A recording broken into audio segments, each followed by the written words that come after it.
Hey guys, welcome back to Paige in the Chapter, or welcome if you are new here. My name is Paige and today we are talking about end of the year new releases.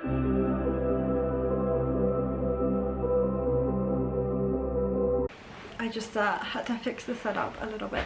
But yes, today we are going to be discussing some anticipated releases for me for the end of the year. There's not too many on my radar now. It is definitely winding down. There's always a run of releases in October, I find. I feel like October is just a really popular month for publishing. But for the most part, there's not too many on my radar for the end of the year. But I figured I would share them with you anyway. We can discuss books we are excited about, series continuations we're excited about, get some new recommendations, get some new books on your radar, and I just always find it really enjoyable to watch these kinds of videos. So if you guys like the sound of this video and you would like to see more from me, then do please feel free to hit that big red subscribe button down below and stay tuned for future content. I upload every single Wednesday and every single Sunday, so there is no shortage of bookish content here for you to enjoy. And without further ado, let's get on into the end of 2024 anticipated releases. So I did fact check these on Amazon to double check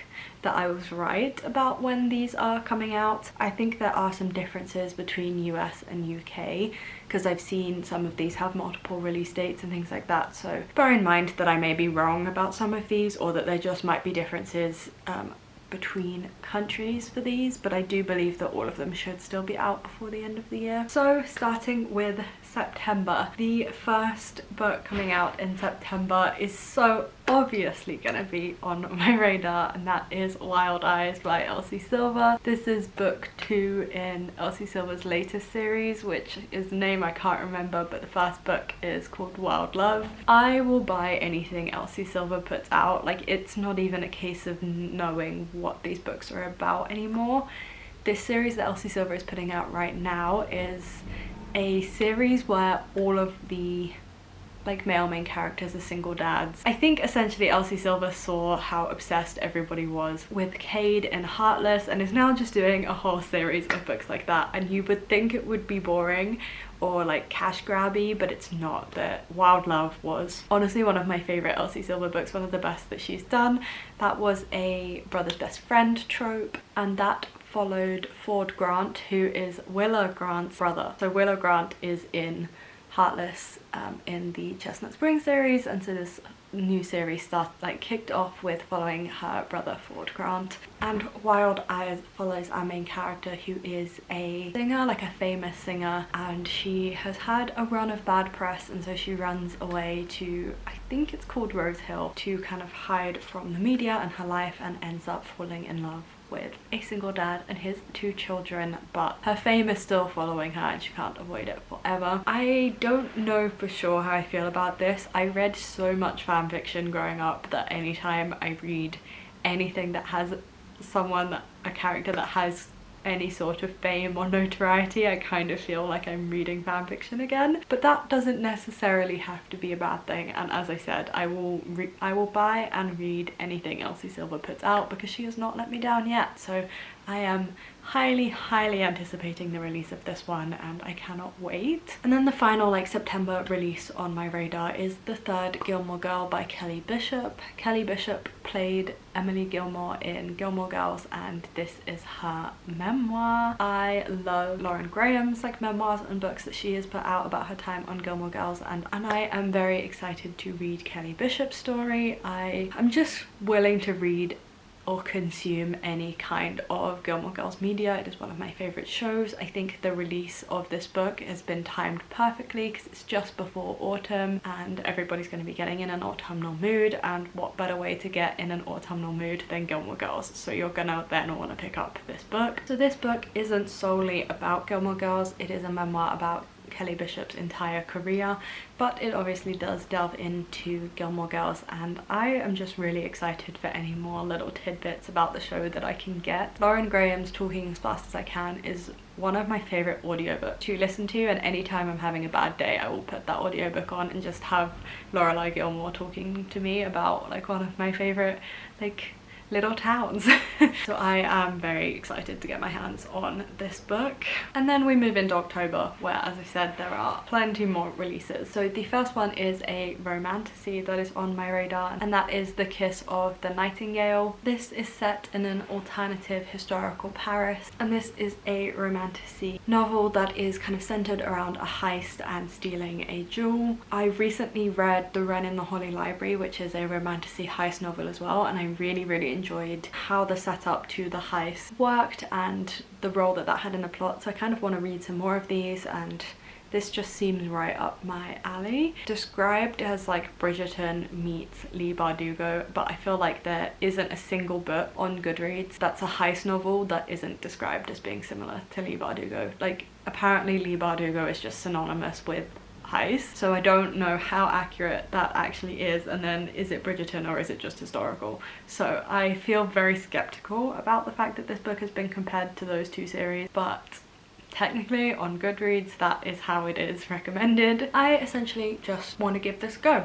If you like heist novels, if you like romantasies, and if you would like something with a historical vibe, then I think this would be for you, and I am just kind of interested in checking it out. Haven't read it yet to tell you if it's any good, and I've never like read anything about this author before, so I don't know, but I'm interested in this one. The next book on this list is Throne of Secrets by Kerri Maniscalco. This is the sequel to Throne of the Fallen. I have not read Throne of the Fallen yet, but I really want to. I picked up a copy this past weekend because I really want to like get into this series and discover this series before the sequel comes out, or as the sequel is coming out, and I can just binge them. I have heard so many good things about this. I really just want to get the hype. I read Kingdom of the Wicked by Kerri Maniscalco and I loved it, but I read it when it first came out, so I just didn't keep up with the releases of the sequels, and now I am shockingly behind on it and would have to just start from scratch. But it gives me really high hopes for this series because I heard such good things, and I know that I like Kerri Maniscalco's writing. So Throne of the Fallen follows our main character Camilla, and she is in a very desperate situation, and she ends up making a deal with the Prince of Envy, and this entails that Camilla and Envy trail through the underworld together. So I just really want to be like on the hype train for this series, want to see what it's about, want to read some more Kerri Maniscalco, and yeah, I'm very excited for the release of the next book in this series. I think they might be interconnected standalones though, because Throne of the Fallen, when I just like looked inside the book, is listed as a standalone,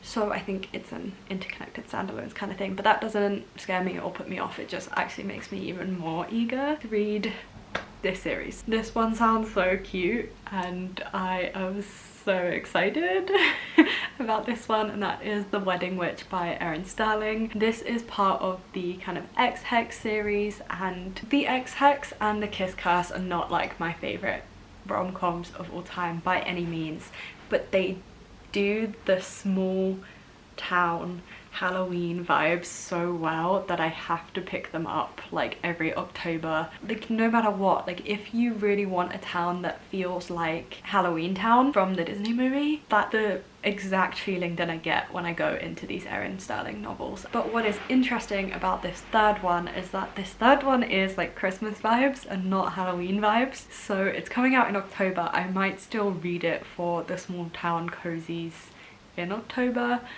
but it might have to be more of a November read, like a bridge the gap between Halloween and Christmas, because this is Christmas cozies too. And in this book we follow Bowen and Jasmine as they are attending a Christmas wedding, or like a Christmas festivity. A mishap meets magical object causes them to get shipped to the past and work together to try and get back to the future. Now, I normally really don't love time travel in like rom-coms or romances, but I think it kind of works in this series because it is magical, and magical happenings and magical objects have already been introduced in the previous books, so it kind of makes more sense in this world for it to happen, and I think I might enjoy it a little bit more. I'm very interested to check this one out. Honestly, I just really enjoy the vibes of Erin Sterling's books, so I will be picking them up as a vibe choice, even if the content isn't exactly my speed. And then again, like, this is such an obvious one for me, but October, this is such an obvious pick for me, but I have to talk about it because it is another one of my most highly anticipated releases, and that is The Striker by Anna Huang. I literally have like an Anna section on my shelves. In fact, I technically have two Anna sections on my shelves because I have like Fairy Loot editions that have to be with the special editions, and then I have a whole section on this side of the shelf dedicated to all the rest of her books that I don't have special editions for. I am so excited for this book because this is her first sports romance, I believe, and it follows like UK football. I refuse to call it soccer, but it follows a football player. We were very briefly introduced to him in King of Sloth. It's another thing I love about Anna's books, like they all link together in some magical way, and Anna is another author that I will buy and read whatever she puts out. Like, insta buy author for me. This follows our main character Asher Donovan, and he is like a world famous football player, arguably the best in the world, but he is really causing problems for the team that he is at and making waves in the media, and is just the problem child of the industry. But that all kind of goes out the window when he meets his new trainer for the summer and is very much interested in her. It doesn't sound like this book is going to be anything particularly unique for a sports romance, but I am so excited about it regardless because I just know it's going to be well written, it's going to be a good time, it's going to do the tropes that it chooses to do really, really well, and sometimes that is all I require from a romance book, and so I just know this will be a good time. And then moving on to the November releases, have The Half King. This is another romantasy pick that I am very excited about. This is another Beauty and the Beast retelling. I am kind of reaching the end of my tether with Beauty and the Beast romantasy retellings. I did really enjoy The Wren in the Holly Library, which is also a Beauty and the Beast retelling, and that was really, really unique. Didn't necessarily feel like a retelling, so I think it could be a term that's just kind of thrown around a lot and used loosely, and I'm hoping that I will still really enjoy this book regardless of the fact that I'm reaching the end of my tether with Beauty and the Beast retellings. And this is a romantasy series that takes place in a world where the firstborn children of noble families are cursed, and that is all I know. I don't really need to know anymore. It is a new adult romantasy series that's a Beauty and the Beast retelling following cursed rich kids, and I just feel like that's gonna be really fun. And then the final book on my radar for the end of the year is also a November release, and that is Where the Library Hides, the sequel to What the River Knows. What the River Knows is a young adult rivals to lovers following our main character, and she is the daughter of archaeologists, Egyptian archaeologists, and when they go missing, she manages to take herself off to Egypt and gets embroiled in mystery. It reminds me a lot of like a young adult version of The Mummy. It was very fun to read, and it's kind of rare that I enjoy archaeology elements in books because I get such war flashbacks to my undergrad and my master's degrees, and sometimes it can be really hard to break out of the oh my god, this is so inaccurate and would never happen kind of vibe, or like, oh my god, you never deserve to publish if you're carrying out archaeology like this kind of wall that I hit when I read archaeology in books. But it felt really fun and light-hearted in What the River Knows, and I am really looking forward to reading the sequel. And honestly, the way that the book ended, I need the sequel right now. Like, it would have probably not been a series that I particularly that keen to continue until the very last page of this book, and something that gets revealed on the very, very, very last page, like the last sentence of this book. I am so eagerly anticipating the sequel as a result of that. Yeah, just take all my money. This book is gonna slap and I can't wait. And so there are all of the books that I am anticipating the release of for for the rest of the year.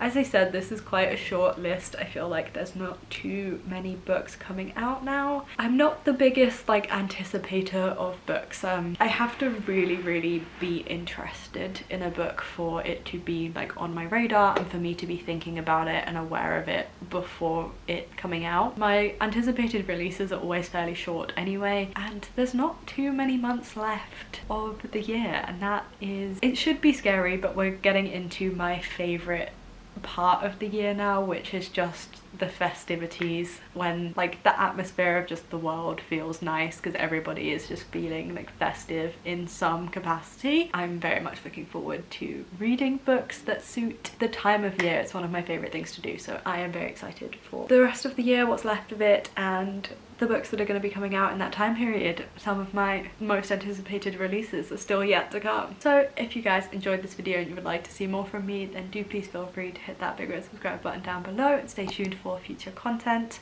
I upload every Wednesday and every Sunday, so there is no shortage of bookish content here for you to enjoy. Do let me know down in the comments what books you are anticipating for the end of the year. Maybe there'll be some for me to add to my radar and be really excited about. If I'm missing any that are really obvious, scream at me, please. And I hope you guys are having a fantastic week, you're enjoying everything you are reading, and there are no reading slumps in your future, and I will see you for my next video. Bye guys.